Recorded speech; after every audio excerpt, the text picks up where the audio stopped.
สบายดีมาแต่ทางไหนเนาะมาแต่ปะไลมาแต่สึกเกาะบ้านปะไลเมืองท่าพระบาทโอ้เมืองท่าพระบาทเนาะโดยชื่อหยังเจ้าชื่อหอมอาการเป็นหยังเจ้าอาการปวดเอวลงมึนมือมาใส่หัวนี่ลงไปหาตีนมึนมือเนาะแถวนี้แล้วบ่โดยนี่แล้วก็ปวดบ่าบ่ปวดบ่าพร้อมปวดงานก้นคอการคอนะการคอแล้วมันปวดหลายแล้วบ่อยากเห็นหุ่งนะอ๋อมือนี่มึนทั้งสองข้างเลยบ่ทั้งสองข้างแต่ว่าเบื้องนี้เป็นดนแล้วเบื้องนี้หาก็เริ่มเป็นม่วงเดือนเลยไปปัวมาจากบ่อนแล้วนี่ทู่ห้องหมอหมู่สดก็ไปแล้วก็ห้องหมอ103ก็ไปแต่ว่าบ่เซาเพิ่นว่าจังได๋อาการเป็นหยังแท้เพิ่นก็ว่าเส้นประสาทแล้วก็เอายาวิตามินให้กินซื่อๆก็บ่เซาเราเห็นตัวนี้เห็นลงเฟซแล้วนั้นเห็นแล้วว่ามาลงเบิ่งจ้ะว่าดี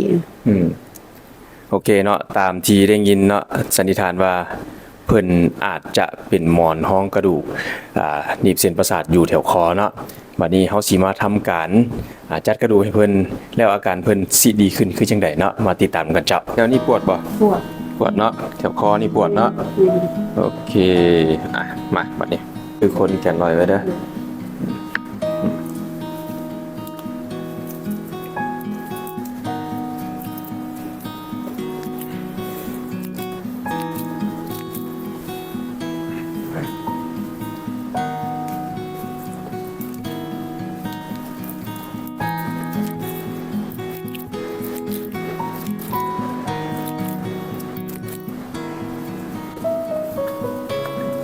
โอเคบ่ต้องคึง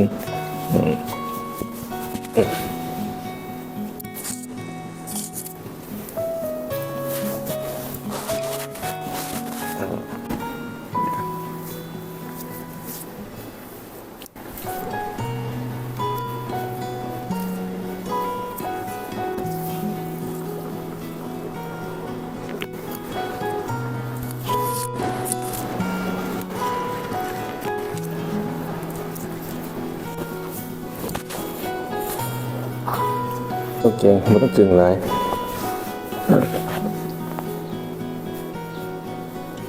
โอเค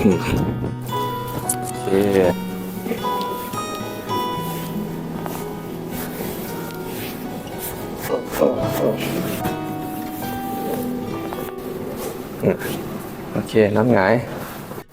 บ่ต้องเก่งอันนี้ก็บ่ต้องเก่ง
ต้องเก่งเนอะ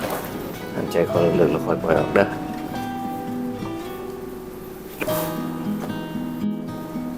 ปวดมาโดนปานใดแล้วนี่เป็นเหมือนบ่โดนค่ะก็เป็นม่วงเดือนเปล่า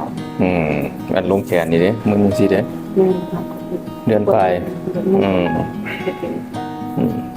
ลงแขนบ่นี่พอดปลายมือเลยเนาะป้าบช่วยมเนาะหลังจากบีบนี่มือฮอดพุ่นเนาะ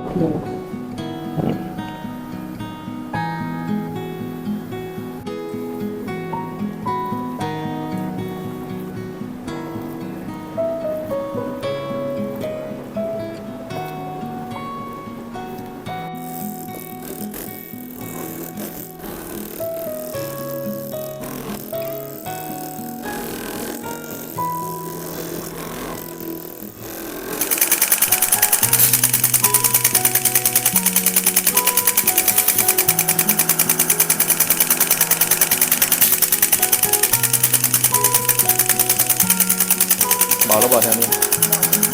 เบาเมื่อแล้วบ่ยังรู้สึกอยู่บ่รู้สึกละ ะยังบ่ถึงเนาะเป็นได้หลังจากจัดกระดูกแล้วก็ใส่เครื่องไปแล้ว ไผหลายแล้วก็เซาแขนนี่ก็บ่ปวดนี่ตะกี้ก็ปวดเดี๋ยวนี้เซาแล้วบ่ปวดเด้มือก็บ่มึนละ มือก็บ่เหมือนละบ่ปวดละอันนี้ก็บ่ปวดแล้วบ่ บ่ปวดแล้วเซา ดีแฮงว่าซั่นซะ ดีแฮงใจหลาย เออ ใจหลาย โดยเนาะอันนี้เพิ่นเป็นอ่า